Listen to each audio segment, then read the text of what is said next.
అందరికీ శుభోదయం. నేను మీ నిత్యాన్వేషిని. ముందుగా అందరికీ ఆంగ్ల నూతన సంవత్సర శుభాకాంక్షలు. ఈరోజు మనం తెలుసుకోబోయేది అందరికీ సుపరిచితమైన శ్రీ రామకృష్ణ మఠంలో జరిగిన కల్పతరువు ఉత్సవం. ఇది మన హైదరాబాదులో lower tank bund Indira park ఎదురుగా దోమలగూడలో ఉంది.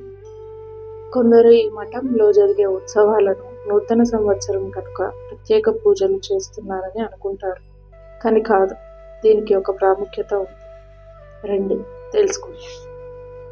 పూర్వం బెంగాల్ నందు హుగ్లీలో కమర్పూర్ అనే గ్రామంలో కుదిరం చటోపాధ్యాయ మరియు చాంద్రమణి దేవి గార్లకు గదాధర్ చటోపాధ్యాయ 1836 ఫిబ్రవరి 18న జన్మించారు.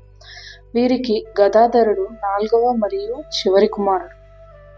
గదాధరుడు చిన్నతనం నుంచే తన తల్లిదండ్రుల దగ్గర రామాయణ మహాభారతాలు వింటూ వచ్చాడు. ఆయన కాళికామాతను కల్లారా దర్శిస్తూ ఆడుకునేవాడు. గదాధరుడి యొక్క గురువులు తోతాపురి, భైరవి బ్రాహ్మిణి. భైరవి బ్రాహ్మిణి దగ్గర ఆయన 64 సాధనలు నేర్చుకున్నారు. పరిపూర్ణమైన ఆత్మజ్ఞానం వైపు గదాధరుని ప్రస్థానాన్ని తోతాపురి మళ్లించాడు. గదాధరుడు జీవనోపాధి కోసం దక్షిణాపూర్లోని కొత్తగా నిర్మితమైన కాళికాలయంలో పూజారిగా పనిచేసే అవకాశం లభించింది. ఆలయంలోని కాళికాదేవిని తన తల్లిగా భావించి సేవిస్తూ ఉండేవాడు.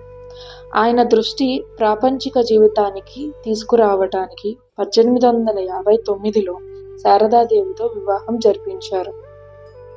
గదాధరుడికి జటాధారి సాధు రామ్లల్లా విగ్రహాన్ని బహుకరించారు. అటు పిమ్మట సత్సంగాలతో జీవన పయనానికి తోతాపురి గదాధరుడికి సన్యాసాశ్రమాన్ని స్వీకరింపజేశాడు. ఆత్మజ్ఞానాన్ని సంపాదించి గదాధరుడు రామకృష్ణ పరమహంసగా అవతరించాడు. రామకృష్ణుడు వివేకానందుడి లాంటి శిష్యుణ్ణి లోకానికి అందించాడు. 1886వ సంవత్సరం జనవరి 1వ తేదీన రామకృష్ణ పరమహంస తన చివరి రోజుల్లో అనారోగ్యంతో కోసిపూర్ గ్రామంలోని తన ఇంటిలోని తోటలో తన శిష్య బృందానికి ఆధ్యాత్మిక జ్ఞానాన్ని ఉపదేశించారు.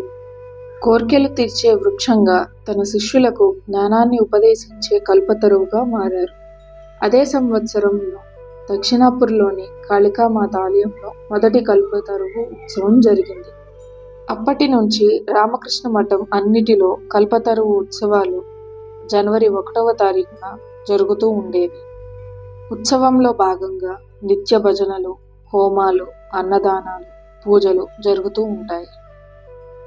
ఈరోజు హైదరాబాదులోని రామకృష్ణ మఠంలో జరిగిన ఉత్సవాలు వీక్షించండి.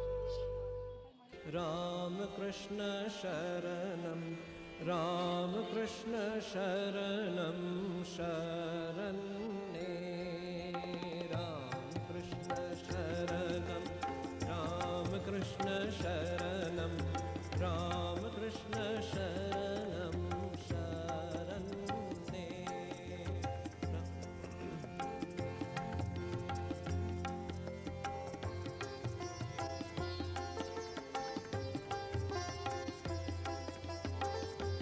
प्रभु कृपा